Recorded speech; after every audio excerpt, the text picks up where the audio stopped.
Cool. I like the Zoom moderator there. Hi, all.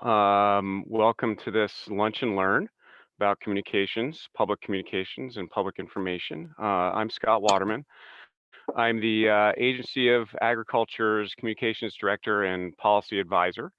And what I do with those two terms is I take our communications efforts and what I learned through all that, and I help advise on policy.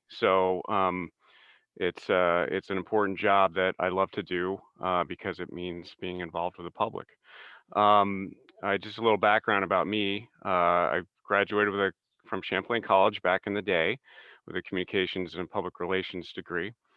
I translated that to a job at WVNY, or Channel 22, as some people may know it, way back in 1992, and then moved to WCAX in the newsroom starting in 1994, and spent 16 years working as a photojournalist in the newsroom at Channel 3. What an experience. I got to travel all of Vermont. I got to meet people all around in every aspect, every walk of life. I got to tell their stories and bring them to people at home. Many stories were very happy and heartfelt. Others were very serious and tragic. But what we always strive to do was to tell an important story that the public needed to hear.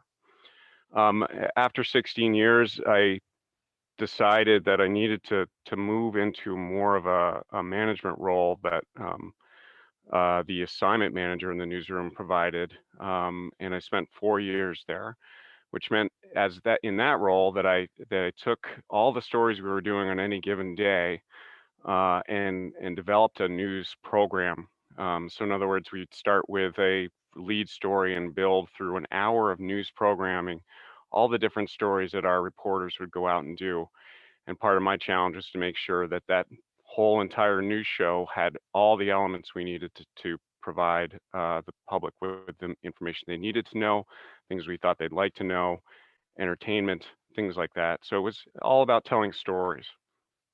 In 2015, I left for the Vermont State Police as their public information officer. And what that highlighted for me, and what I think is relevant today, is my job didn't change. I was working for a law enforcement agency, and yet I needed to tell in that job the stories about law enforcement, the important stories, the happy stories, the tragic stories. All of it remained the same. It was just that I switched sides of the net. It's the way I put it. It was sort of like a tennis match. The media on one side and Vermont State Police on the other. Um, and it informed my view of public communications in a way that I don't think any other job could, because we don't think of Vermont State Police as a public information forum unless something bad happens. Um, and the reality is there's so much that that entity does for the public, and the only way they would know about it is if I, as the public information officer, as an advocate for telling these stories, were to recognize what those stories were and push them out. Vermont State Police, their officers and their troopers didn't have time to do that. And it's something that we really started pushing with them in 2015. It continues to this day with their next public information officer. If you go to their Facebook page, they're very proactive in telling their stories that would normally see the light of day. So um, af after 2.5, almost 3 years, the Agency of Agriculture's communications director position opened up, and I felt that it was time for me to move into that position, because it was a position that guided all of the communications efforts within the Agency of Agriculture, and how we derive public policy from the things that the agency does. And many times public policy is driven by what the public decision makers know about those programs, about what the agency does, how it impacts the public, how much money we're spending. All of those different factors really build into communications and the understanding of what the agency does. So, that's sort of the background I come from.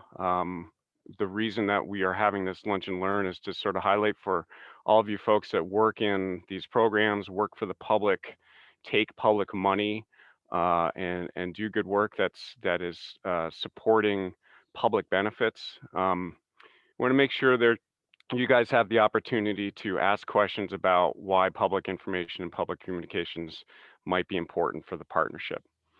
So I'm going to share my screen. We've got a short, hopefully short PowerPoint to present. And let's see.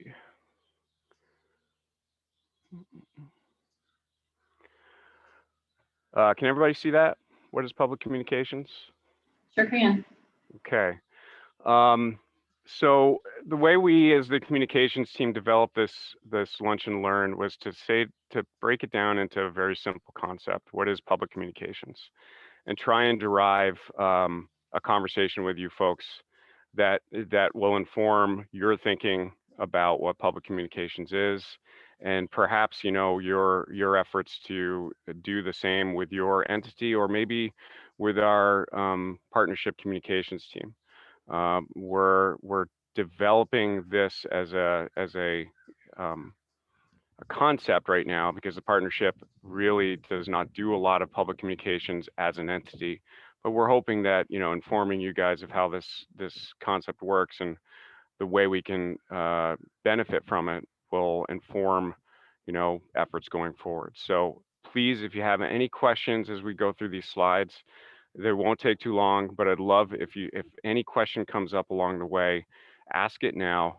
This is a conversation. It's not us dictating to you anything. It's a conversation about what we believe public communications is and can be, and I'd love to be able to engage you guys in that conversation as we go. I think Allie plans on questions at the end as well, so up to you how you'd like to move through this. But what is public communications? Hello. Public communications, get my little window out of the way here. Really breaks down into a couple of ideas. Come on. Love to get rid of this window. There we go. Educating, informing, instructing, I hate that word, but it's true. Relating and expressing a story about a topic that is important for the public to know. It's a basic concept that it can apply to the simplest idea to the most complicated entity. The federal government. I mean, I don't know how much money they spend on public communications, but they are an entity with many slices of pie that are important for the public to know. I'd say that the partnership is a similar entity because we're all working in many different fields and with many different projects with pots of money that come from different places that, there may be an important effort needed to tell the public about what you guys do.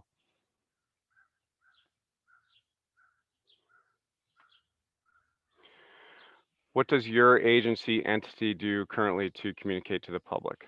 So I'd like that question to go out to anybody who works in any entity other than the Agency of Ag to answer that question, if possible, right now.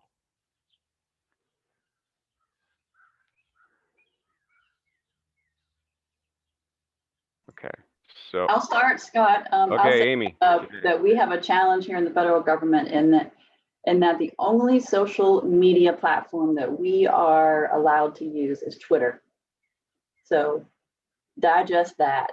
So I've had to embrace that as a public communication tool to help promote our programs and, publish success stories. It's been challenging, but it's what I've had to work with. And so that's what we use. Great. That is a challenge because there are so many different opportunities out there, and I'm sure that's a systemic decision by your bosses and the federal government to only use Twitter. But I'm assuming as well that you use Twitter because it connects to the media more often than it connects to the general public.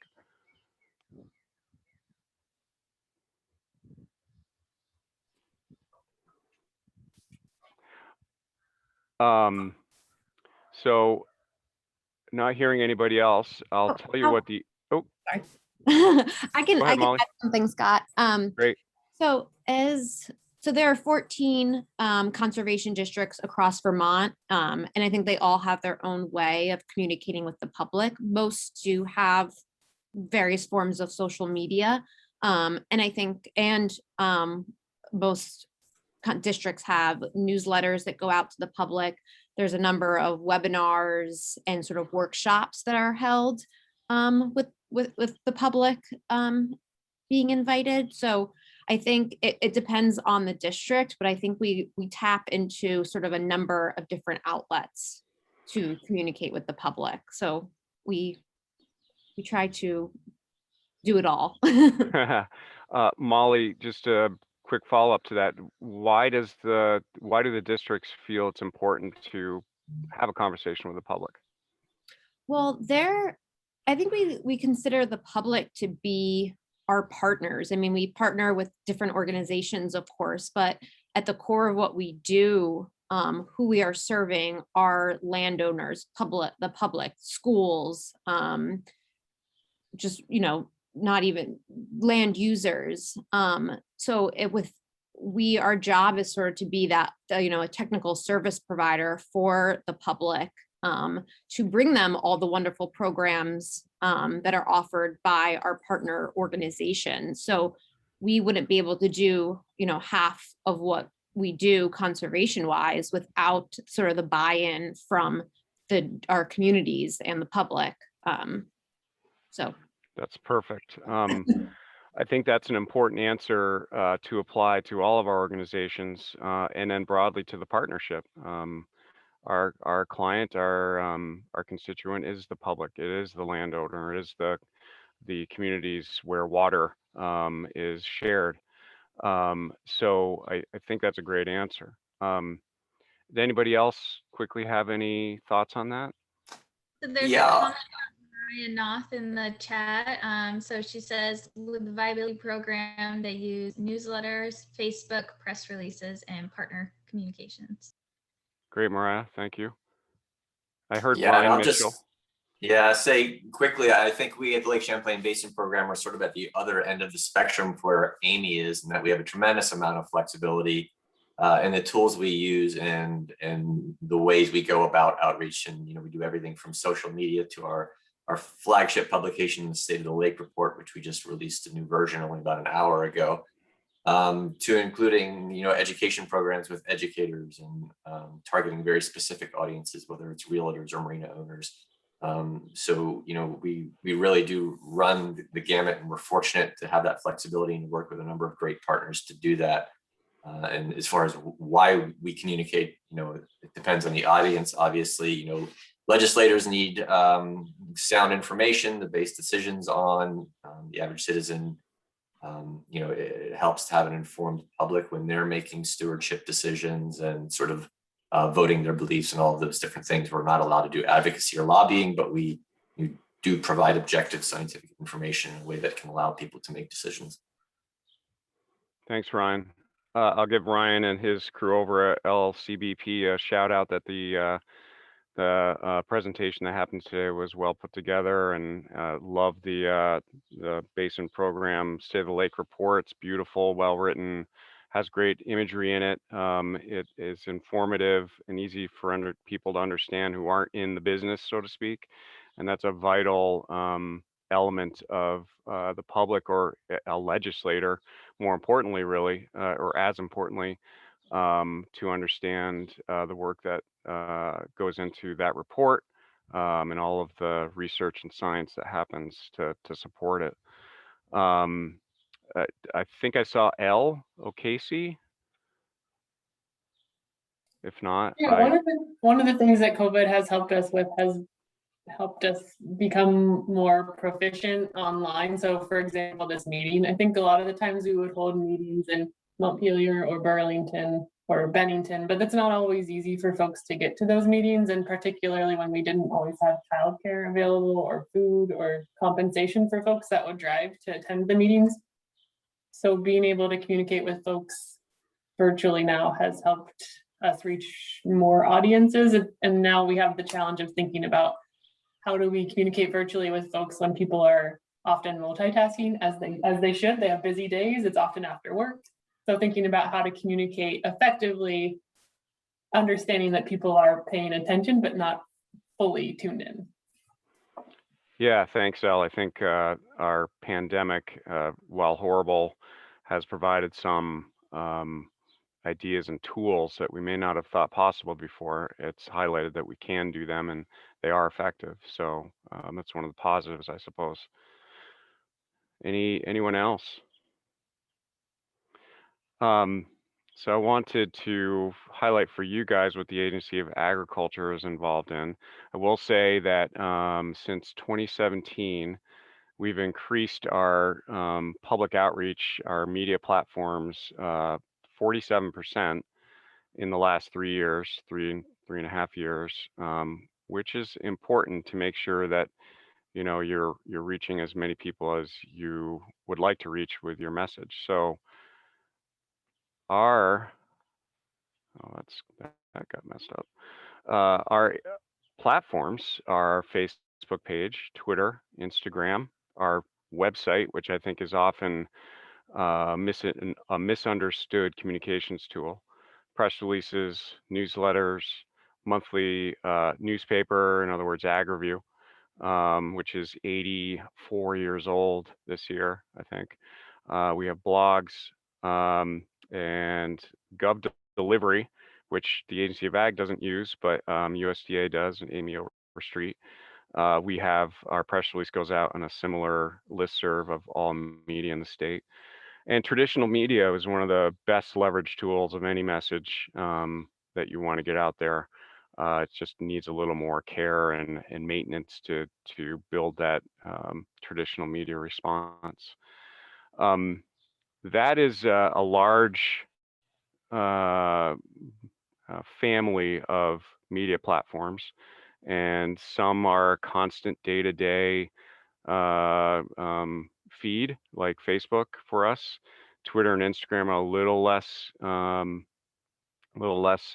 frequent, but Instagram hits an audience that Twitter doesn't and Facebook doesn't. Instagram is a younger demographic, so we look at that as an opportunity to build our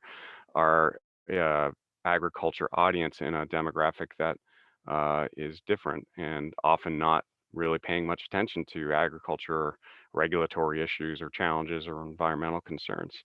So we use Instagram in a way that is simply geared towards that demographic with a cute cow picture, or a lamb or some pretty flower on a farm field, or cows standing there in the sunset. I mean, it really is very simple, and it's all about building the audience. Our website I really want to touch on quickly is when I got to the agency, it was full of regulatory language, no imagery to really speak of. If I went there as a media representative, my first thing I would do would be to call somebody, because I wouldn't get what was on the website. I wouldn't necessarily learn anything because the language was so regulatory, so government. The website has since been revised and edited to be more user-friendly, to be more public-facing, to be more image-oriented, navigable, so that if I am somebody in the public who doesn't work in the sphere of agriculture, but just is interested in finding something, they can actually find it. They can actually understand what's there. It's a pure form of communication to your constituents that if you don't have that clear website, public facing, easily usable, you're wasting that opportunity. And ultimately you might be driving people to communicate with you in other ways that are less friendly, less more time consuming for you, for anybody who's involved. So that website is really a tool that should be looked at by all of our partners as a front-facing public communications tool. So the others are pretty self-explanatory. We've added newsletters. We have regular press releases. We've added blogs. Traditional media is a conversation for a whole nother lunch and learn. But bottom line is your relationships with reporters can be leveraged to communicate your important stories, important ideas, important issues about the environment, at water quality, and how agriculture impacts it. All you need to do is have a nugget that reporter will want to do a report on, and then you've got that content out there that you can use to leverage to the public. So those relationships are really important with the media and really important to build. Any questions there around these platforms and a family of platforms?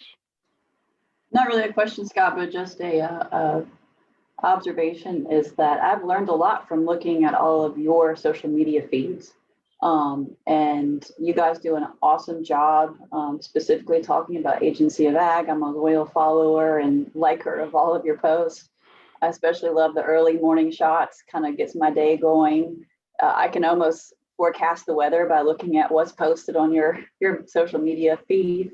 DEC has also done an amazing job over the past year with really engaging people in their posts. And so I think as a learning tool, I'm looking at how many likes you're getting. I'm looking at what content gets the most shares and the most comments. And I'm learning a lot from that just by looking at what you guys are doing. So thank you for your leadership in that. Yeah, thanks, Amy. I want to highlight one thing, that the issue that's been most important to the public lately is, and maybe it is to you guys as well, it's been the gypsy moth of all things. People were freaking out in the beginning when they didn't know what it was. Once we finally recognized, because we saw on social media the interest in the gypsy moth, we put out a press release, we put out public information on our social media platforms. It got a ton of attention, but the attention has calmed down on social media. So the message got out. This is what this is. This is what you can do. We utilized our Facebook page in a way that allowed that those messages to spread organically. And then we leveraged the interest that we saw on social media into media, traditional media. And we've had radio shows have our state entomologist on for interviews about the gypsy moth of all things. And television news has done, I think, 3 or 4 stories on the gypsy moth. So it's just a fascinating way to sort of have your finger in the air about what the public is thinking about your work. And the more you can talk about things that are topical, the more those messages will spread organically. Unless there's something else, I'll move on to the next slide. Okay.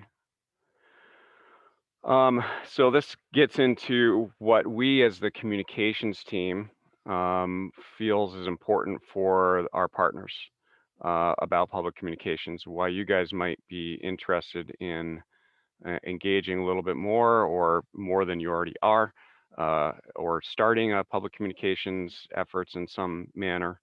So these are the bullets, and I want to make sure that on each bullet we open this up to the floor if you have any comments about any of this.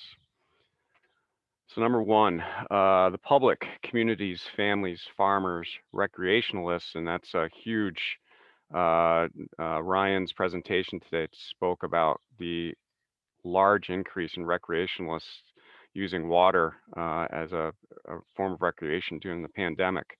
I think it was 39% increase in use. Environmentalists, legislators and more are your constituents. They want to know.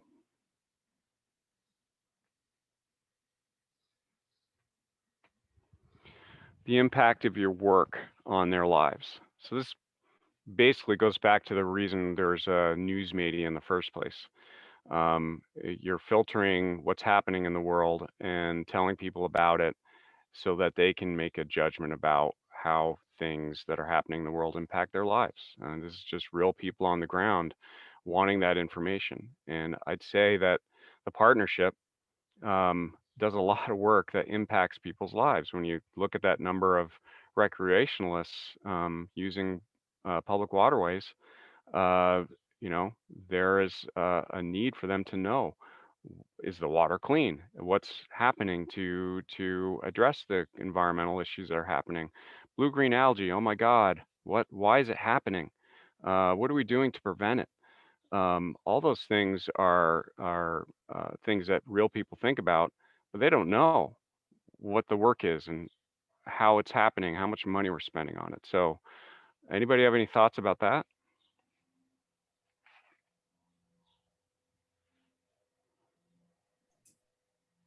I'll just say quickly, and you touched on it a little bit, is we hear a lot that nobody's doing anything to clean up the lake.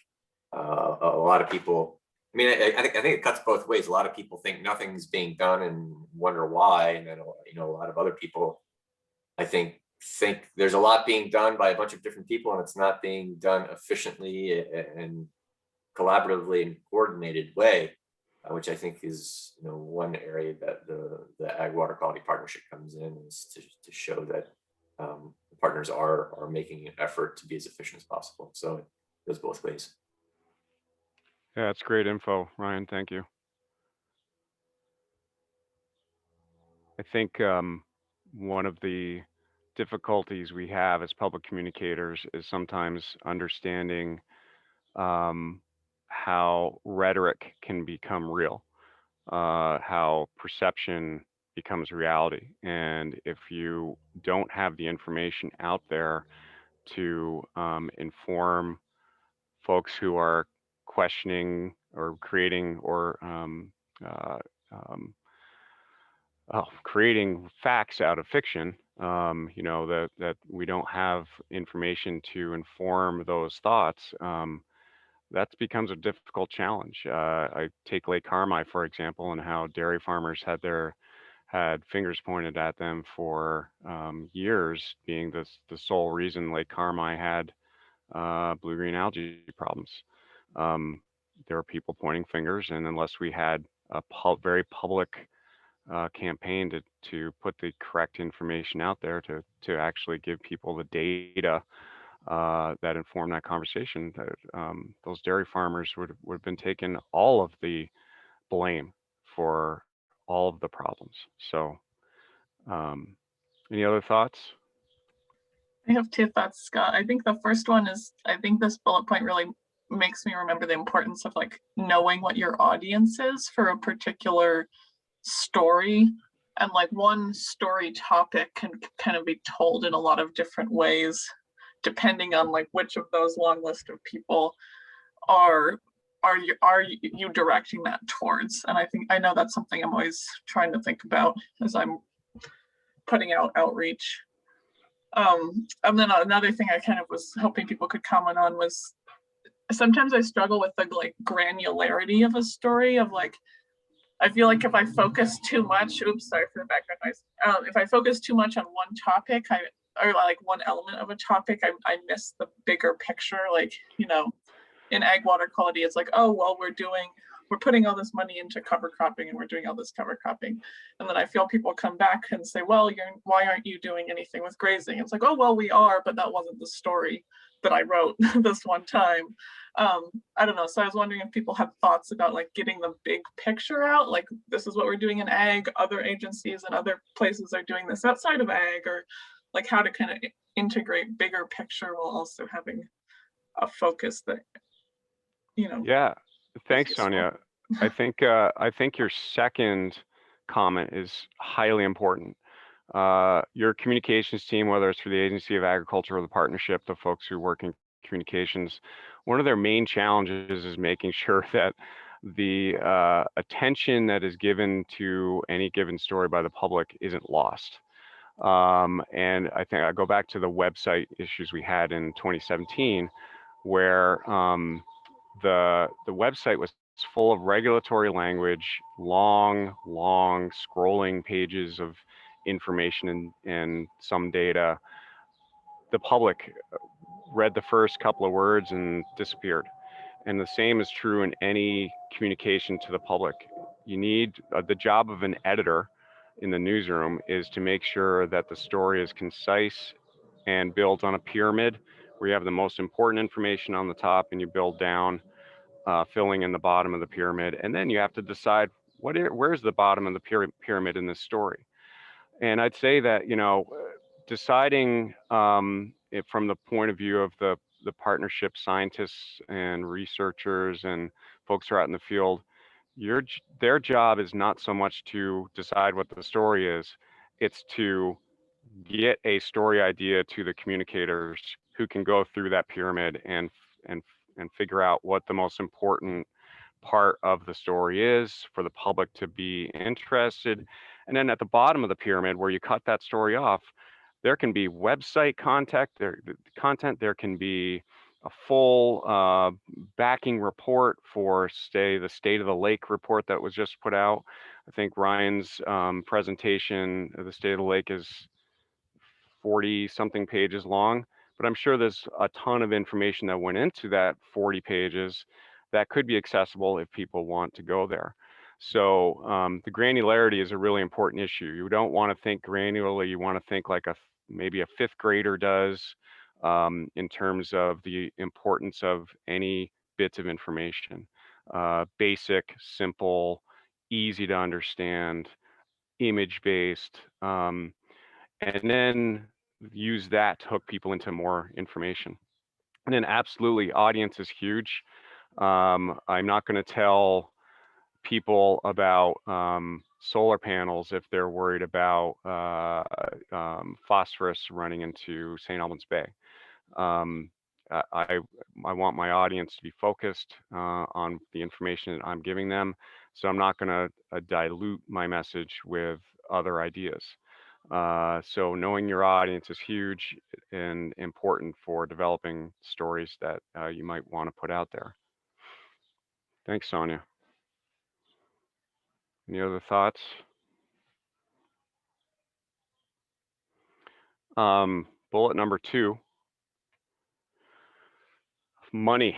I should just put money in bold capital letters there. One of the edicts of a newsroom when they talk about government is that the public doesn't care about what the details are of the legislation that was just passed or talked about. They want to know one line, what is it pertaining to and how much money am I spending on it? How much money is coming out of my paycheck? What do I have to pay in taxes at the gas pump? How much is my food going to cost? Money is a driver of public communications because it's what the public often is interested in hearing about anything to do with government functions. So I'm just going to leave that out there. I think any of the team that has dealt with the media, you could say that's probably number 1 on the list of common questions about anything is like, what is the funding? How much money are we spending on this? Any thoughts? I agree with you, Scott. The first press conference that I ever helped host here was at ECHO, and it was when Secretary Vilsack came, I guess almost 7 years ago now, and the announcement and the headline everywhere was that Vermont was going to get $16 million. I mean, you don't go much past the headline, but then people wanted to know, well, what is that money going to be used for, and when are we going to start seeing results? Because $16 million is a lot of money. And they equated the $16 million with fast results. Well, if you got that much money, you're going to make a huge impact and it's going to be fast. But I think that with that message, there's some education to go along with it. So I think it's a bit of a challenge, regardless of the sum total amount of the money. Totally agree. Yeah, I would agree. There's so much wrapped into that question and Amy's response. I'll just say that, our release event this morning for State of the Lake, of the dozen or so questions that were asked at that, I would say 9 or 10 of them were about money. Everything from are there new sources of money, how much is being spent on particular initiatives. So it is it is on the forefront of people's minds. And then Amy's point, about people equating money with progress is a challenge, obviously not only for the agricultural front, but across the board. You see that with combined sewer overflows in urban areas. People just don't realize how much those cost. And, they do see these big sums of money being dedicated to lake and expect results quickly. And, it's one of the challenges is to get the point across that this is a problem, specifically referring to, phosphorus loading cyanobacteria. It's taken a century to develop. And it's not going to go right away, no matter how much money we throw at it. So, yeah, money is important communications idea, and it's a communications lead weight, because people, especially the media and people in the public, they focus on money, and sometimes they stop focusing on what the efforts that money is funding is all about, and the positives. The Lake Champlain funding, and since I've been focusing on it back in the Channel 3 days, I want to say there's somewhere near $100 million that has been funded to Lake Champlain cleanup in one way or another. And if I'm a journalist who's really focused on money, you're like, okay, so what am I getting for that money, and why isn't the lake crystal clear now? $100 million, come on. So it's an important idea that you have to always be thinking about when it comes to public communications. Next bullet. The ways you are improving ag water quality in Vermont. So I put this in, and we agreed on this one, because if it wasn't for public communication and a publicly available place for people to find the answers to that question, how are you improving ag water quality in Vermont, no one would know. And no one would be able to decide going forward if what the partnership is doing is worth the money, is worth the effort, is worth the public's attention. And without public communications, without a place to highlight what you're doing to improve ag water quality, you may not get any more funding. So anybody have any thoughts about that?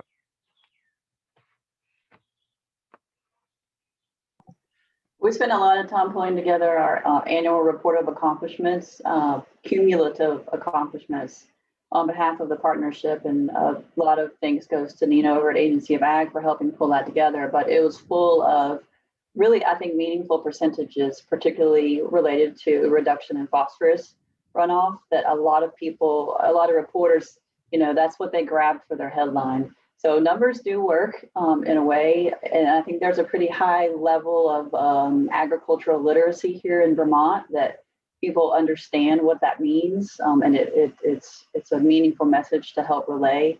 So I think we have to work together as communicators and conservationists to really figure out what are the messages that we need to get across to help the general public understand that the ag water quality is improving.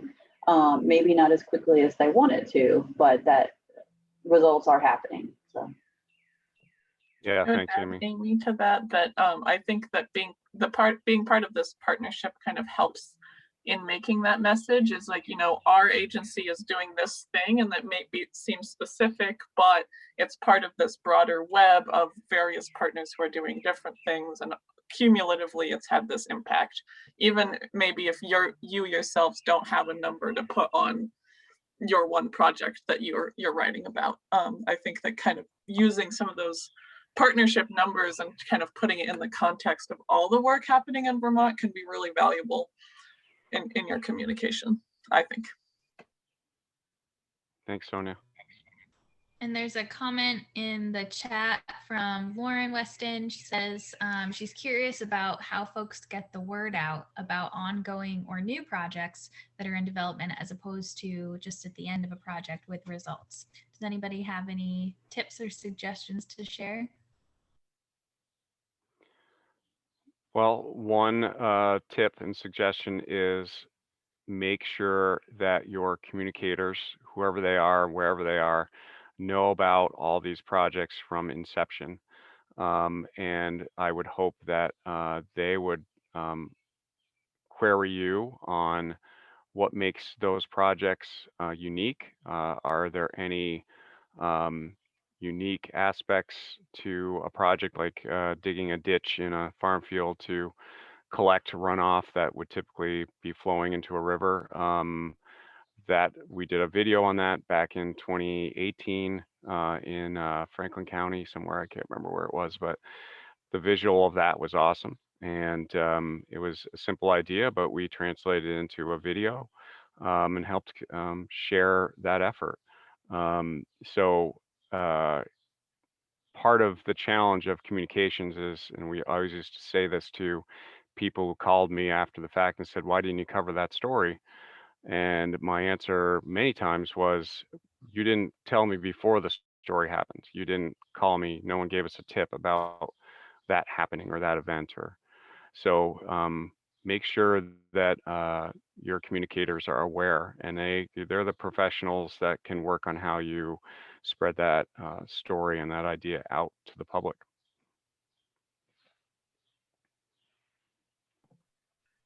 Echoing Amy in the chat, photos also all the time are always helpful. Yeah, you guys, we always have to think about images, and images speak 1,000 words in this world. And I'd almost defer to an image to tell a story right now than a paragraph. It's vital. People's attention spans are shorter, and what they catch on to is a clickable image that they like. So that's why we put pictures of cute animals on our Instagram page and our Facebook page, because it builds our audience. They click it and they like our page, and because they've seen a cute whatever. And the next message that we put out about water quality efforts, they get it. So images are huge, huge, huge, huge.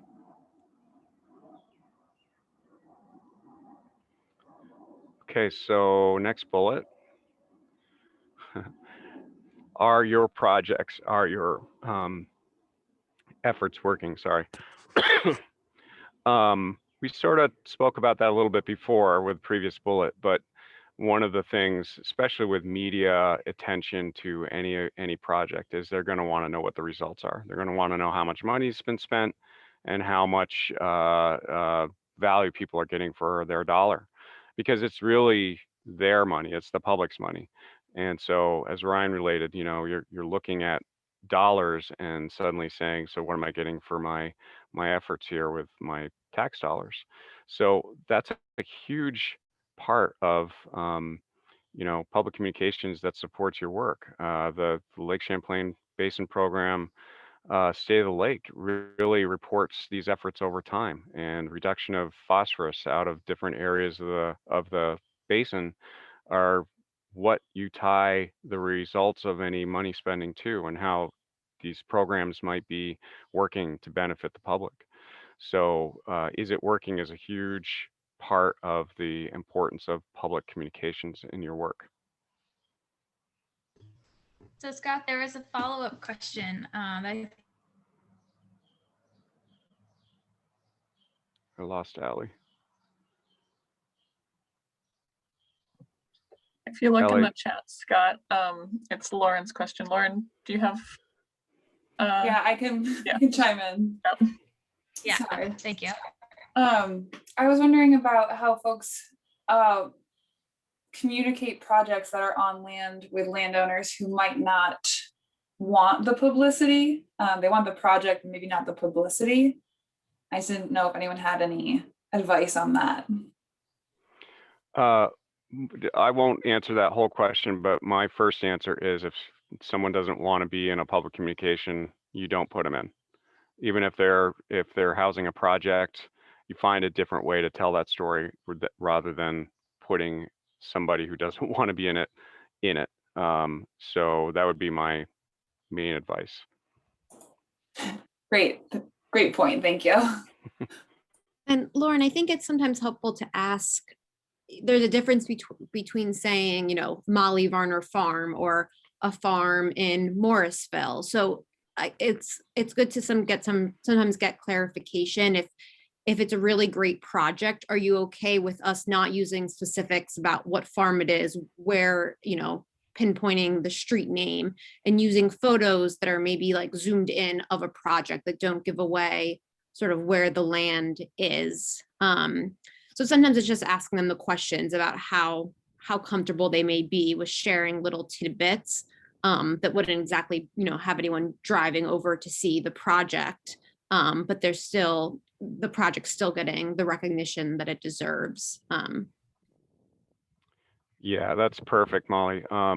There are ways we used to call shoot around privacy issues. So if someone doesn't want to be involved, but you can figure out how to get imagery and tell a story that protects their privacy, usually that's the way somebody who doesn't want to be involved will allow you to utilize something that is theirs to put out an important story. Yeah, I'd agree with all that. I think we all know it's probably nicer it's great when people do give permissions, because I think that then, people can be like, oh, I know that person, like, especially I think when I spent my time writing audience of farmers. Scott in the agency has more of the public facing lens, but like with farmers, there's always like, oh, where is that person? Do they relate? Does what they're doing relate to what I'm doing? And so there's a lot of like intercomparison I think happens. So I know that, people have asked me specifics about the people I've written on, of like, oh, well, you put in your article that he has 50 cows, but is that like adult cows? Because they're like running through their mind of like, okay, well, like, is that going to work for me too? I don't know. So yes, definitely when possible, I think there's always people like the specifics. Yeah, and I thanks, Sonia. I think it's important to note that any public communication is usually the tip of the iceberg.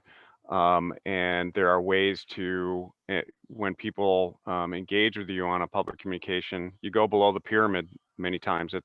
There's information that's out there that wasn't included in that tip of the iceberg communication that they can get by going to a website and getting more information about the idea. And that's why it's important not to get scared away from public communication, because it usually is the tip of the iceberg, and there are ways for people to find out more information. It could be as simple as calling Sonia to ask that question. But it's important to make sure that the idea is out there for people to explore. So I think it highlights the importance of information and making sure people are engaging with it. Just to add, when a landowner does give you permission to give specifics about the project and themselves, I would say go all in with it. Get pictures of them on their farm, quotes from them, any sort of landowner testimonial that can be used. I see the largest response when there's quotes from the landowner, photos of them. I think people have an easier time sort of relating to it, and like to see smiling faces. They like to see imagery of people that are actually being impacted by the work that we do. So I think when you do get the permission, sort of lean all in and go for it when you can. Yep. Next bullet. Thanks, Molly.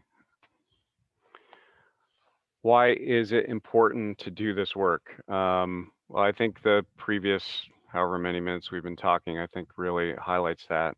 But I think the one that I really jump on with this conversation for the partnership is that legislative decisions impact the funding and the projects that are funded.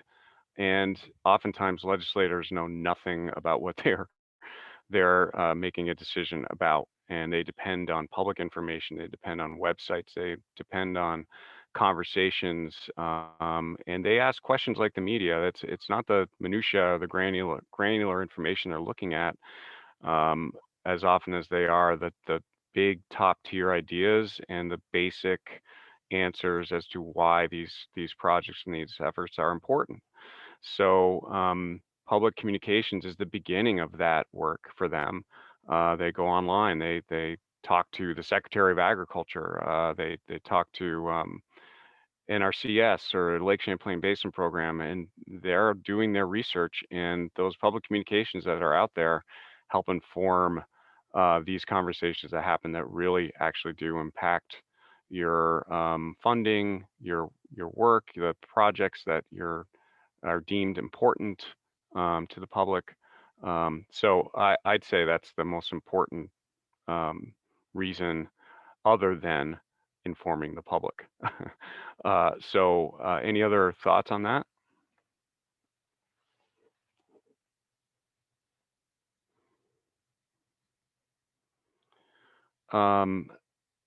So I'm going to move on to the last few slides here, and then turn it back over to Allie. Oh, now I gotta minimize that. How does a partnership support these efforts? One of the things I think is important to remember is that the partnership has a communications team. Folks who have been assigned and hired to do the job of public communications, whether it's internal or external, whether it's a newsletter, whether it's a conversation at the annual meeting, connecting with the media, Facebook, whatever it is, there's a communications team with the partnership that is going to support these efforts for you. So engaging with that communications team is hugely important. But also, we're not in the field. We are not working on these projects. Lauren, I think, asked the question there, how do we identify important ideas at the beginning? Well, it's you folks out in the field knowing that we're looking for these ideas, and thinking, oh, this might be important for a public message, this project, or, we're going to be out in this field in white suits. Our tick surveillance team often goes out into the public in white spacesuits looking for ticks. And if we didn't have a public message out there saying, well, this is what they look like when they're out in the field, no, it's not the federal government invading, looking for ET. It's a team looking for ticks. This is what they look like. Those are important ideas that start with the teams on the ground and work their way up to our communications team, to the public. So that's how I think you guys can support this effort, is ideas on the ground, and communicating with your partnership team. Any other ideas?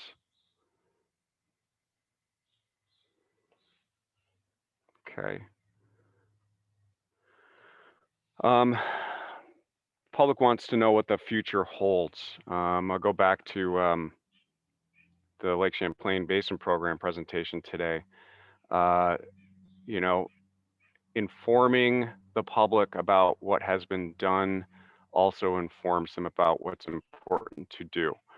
And unless we have public communication over time, and I'm saying we can compare data from different reports in the Lake Champlain Basin Program to show progress.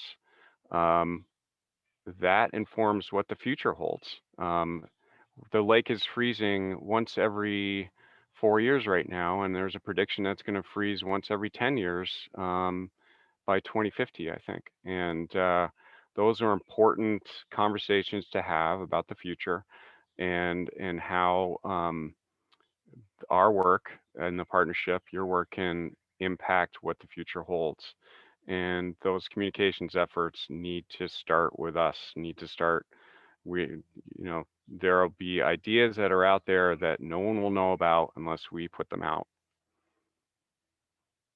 Any other thoughts from communicators?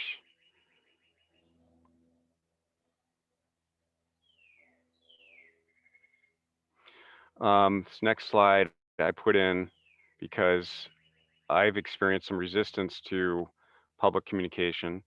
And this is just a blanket question. Are you uncomfortable with public communication? Is there anybody that is or is not? Any thoughts on this?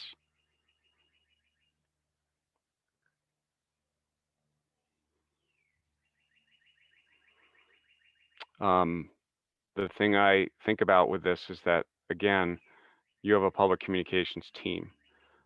Not only can we communicate for you, but we can help you communicate. We can guide you, coach you, whatever it might be, working with the media, working with community.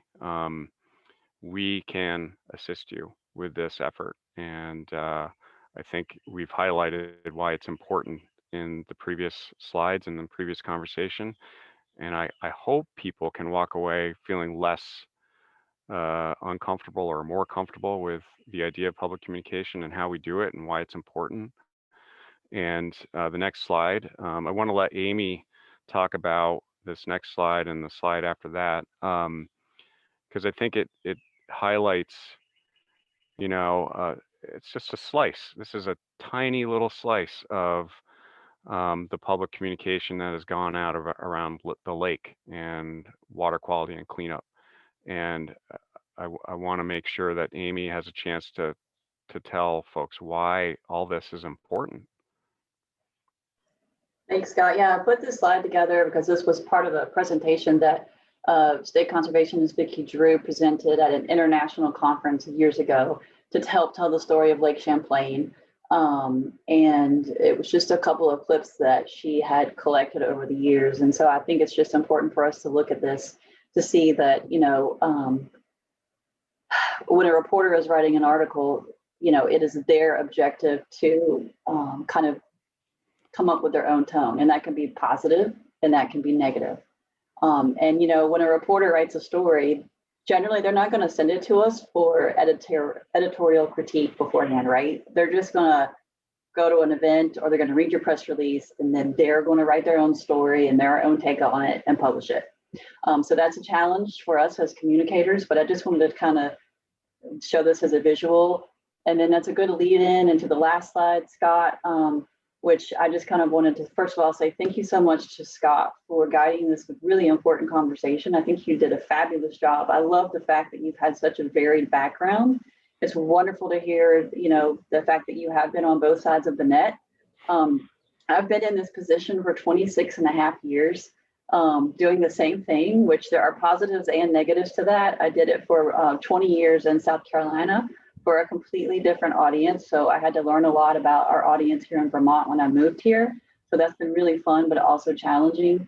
I just wanted to let you know that, like Scott said, we are your communicators. I feel like we're sort of your translators for all of those technical people out in the field. We want to help tell your story. And I think every one of us, in a sense, is a storyteller, because if you're out there doing important work, we need for people to understand why it's important and what the benefits are to them, regardless of who they are, regardless of whether they're boating in the lake every weekend or not, because our work is important to everyone. So one of the things that I would like to goal for this coming year is to feature the partnership in all of our work and a national USDA story, whether it's a story map or just a national USDA blog. I definitely want to do that so we can shine the spotlight on all of the great work that we're doing here. So just an invitation to anybody on the line. And I'm so happy to see that we still have 16 people joining us, even after 1 o'clock. So thank you for your dedication to listening to us, but please contact your communicators. I am itching to get out in the field now that life is opening back up, and I'm ready to take pictures. I'm ready to write stories. I'm ready to listen to those farmers and those landowners and gather their quotes and their pictures and their backstories. Like, why are you doing what you're doing? To me, that's the most interesting story that we can tell. And sort of your parting gift for staying with us today is Allie is going to share with you a resource guide that I put together. And the front page of it is a fact sheet on the art of storytelling and how that's important to conservation and agriculture. I found 4 really fascinating articles that I have referenced on that sheet. And then we also have some leadership talking points that we prepared that you can use to help relay the mission of the partnership.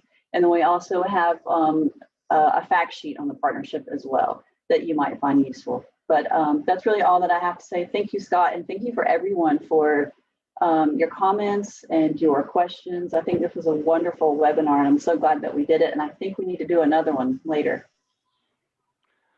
How about the traditional media hour? Sounds great. Yeah, I'd love to hear from you about that, Scott. It's a fun conversation to have sometimes for people to recognize that the media does not have a bias usually, but that some reporters do.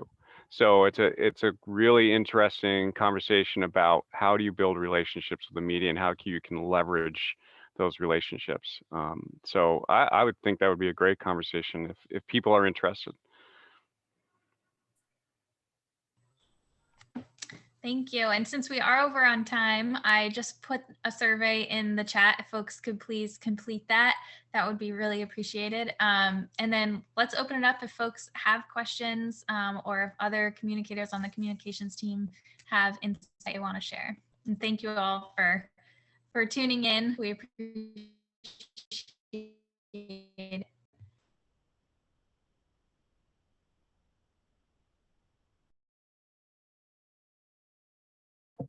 If you could answer really quickly, Scott, I'm curious, like when you were in the newsroom choosing stories, like what made you flag a story as like, yes, that's really good, I want to use that, or I want that one to be my lead story?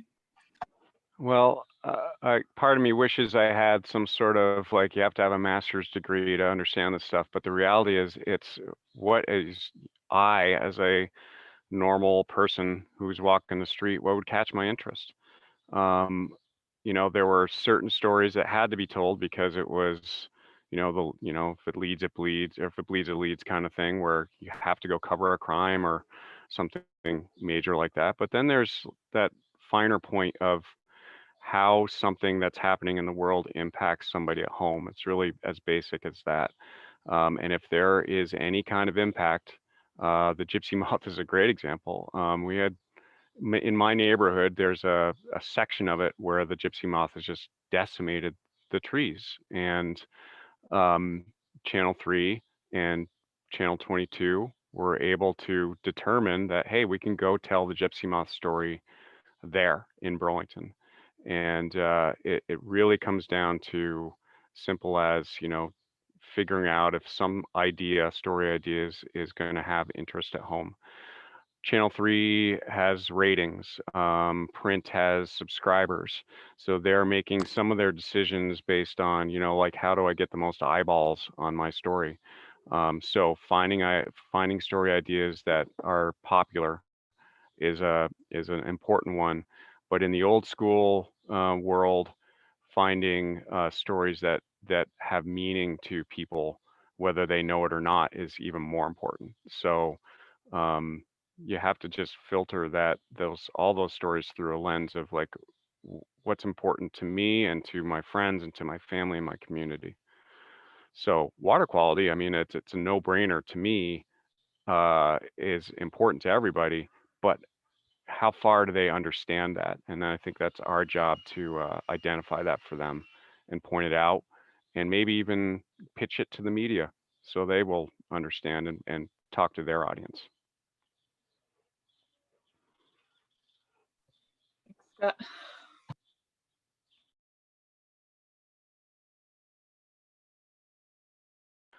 One of the things I wrote down in listening to the Basin Program's presentation was from Colleen Hickey. One of her comments was, media is a vital partner. And then her quote here was, speaking about the Basin Program scientists, we know where the stories lie because we know where the projects are. And I think it really informs, the Basin Programs recognizes the importance of those stories to the general public and to the work that all of the scientists do, getting those messages out, those stories out so people can consume them and build a better understanding of what you guys all do for the lake and for water quality.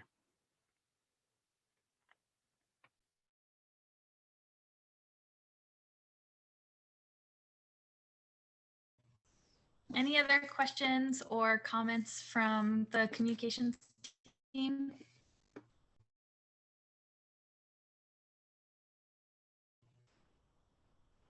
All right, well, thank you all so much. This was an excellent presentation.